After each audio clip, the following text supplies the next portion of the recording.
पहले भी अपना मामला अल्लाह और अवाम पर छोड़ दिया, अब भी अल्लाह और अवाम पर छोड़ रहा हूं। लेकिन मुझे इस बात का दुख जरूर है कि इसकी इज्जत तरक्की और खुशहाली के उस सफर पर पड़ी जो बड़ी हमवारी से जारी था। उसकी इज्जत आइन पर पड़ी जिसकी एक शिक की मनमानी तशरीह और ताबीर ने मुंतखब अवामी नुमाइंदों के सरों पर मुस्तकिल तलवार लटका दी है। इसकी इज्जत उन आईनी शिकों पर पड़ी है जो हर पाकिस्तानी को फेयर ट्रायल का हक देती है। इसकी इज्जत इंसाफ के उस अमल पर पड़ी जो किसी भी मुहज्जम मुआशरे की पहचान होता है। सदियों का मुसल्लमा असूल है मेरे वकला भाइयों और बहनों, सदियों का मुसल्लमा असूल है कि इंसाफ न सिर्फ होना चाहिए बल्कि होता हुआ दिखाई भी देना चाहिए। बदकिस्मती यह है कि एक ऐसे फैसले के तौर पर बदकिस्मती यह है कि इसे एक ऐसे फैसले के तौर पर याद रखा जाएगा जिसमें सिरे से इंसाफ हुआ ही नहीं और कदम कदम पर दिखाई देता रहा कि इंसाफ नहीं हो रहा।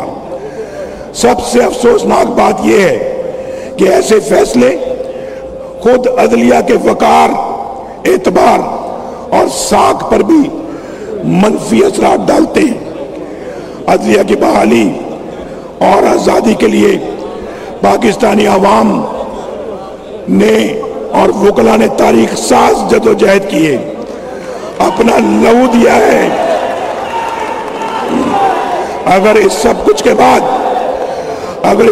के बाद भी इंसाफ और कानून की हुक्मरानी का यही हाल है तो अंदाजा लगाया जा सकता है कि अदलिया पर अवामी एतमाद का आलम क्या होगा। मुझे बर्फ देना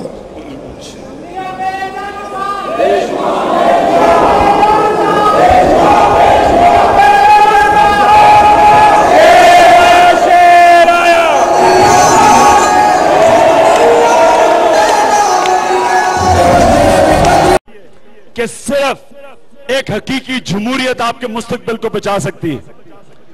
तालिब इल्मों, जो आप में से समझते हैं कि हम पढ़ लिख के बाहर नौकरियां करने चले जाएंगे, मैं वो पाकिस्तानी हूं जो बाहर रहा भी प्रोफेशनल क्रिकेट खेलता था और बरतानिया में शायद ही किसी बरतानिया ने किसी पाकिस्तानी को ऐसा अपनाया हो जैसे उन्होंने मुझे अपनाया था।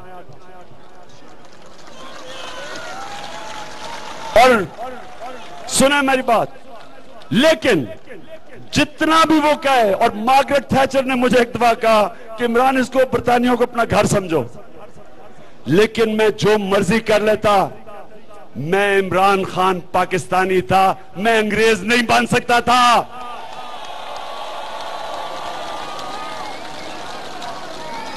जो भी ये समझता है कि वो ये मुल्क से बाहर चला जाएगा, रोजी तो कमा लेगा, पैसे भी बना लेगा, वहां माहौल अच्छा है, पैसे भी बन जाएंगे, रोजी भी कमा लेगा, लेकिन मैं जानता हूं कि जो पाकिस्तानी बाहर रहते हैं उनमें से उनके हालात क्या है, मैं जानता हूं। पहले तो कभी भी मैं तालिब इल्मों आपको यह बताऊंगा कि पाकिस्तानी बनने से शर्म ना आए आपको, कभी अमेरिकन या अंग्रेज बनने की कोशिश ना करना, क्योंकि अगर आप गधे के ऊपर लकीरें डाल दें वो ज़ेबरा नहीं बन जाता, गधा गधा रहता है, गधा ही बनना चाहता है ज़ेबरा। जितनी खुददारी आप में होगी, जितनी पाकिस्तानियत और आपको अपने पाकिस्तानियत पे फख्र होगा, उतनी दुनिया आपकी इज्जत करेगी। मेरी सिर्फ आखिर में तलाक इसलिए हुई कि मेरी बीवी यहां नहीं रह सकती थी। वो इसलिए नहीं रह सकती थी कि वो बेचारी मुसलमान होकर यहां ही उसको यहूदी बना दिया।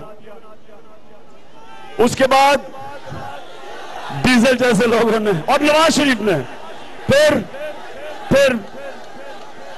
फिर जब भी इलेक्शन हो उस बेचारी के पीछे पड़ जाए।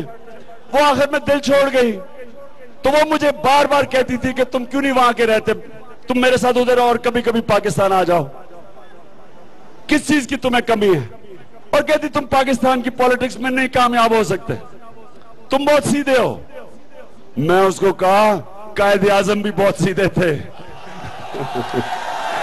बहरहाल आखिर में हमें अलहदा होना पड़ा क्योंकि मैं वहां नहीं रह सकता था, वो यहां नहीं रह सकती थी। तो मैं आपको सिर्फ तालिब इल्मों मेरी बात सुनो, कभी भी ये ना समझना कि आप बाहर चले जाएंगे और आपकी जिंदगी में शहद और दूध की नहरें बहेंगी। आप थोड़ी देर के बाद आपको आपका घर याद आना शुरू हो जाएगा, क्योंकि कहीं भी आप सर उठा के फिर नहीं सकेंगे जैसे आप अपने मुल्क में फिर सकते हैं। तो इसका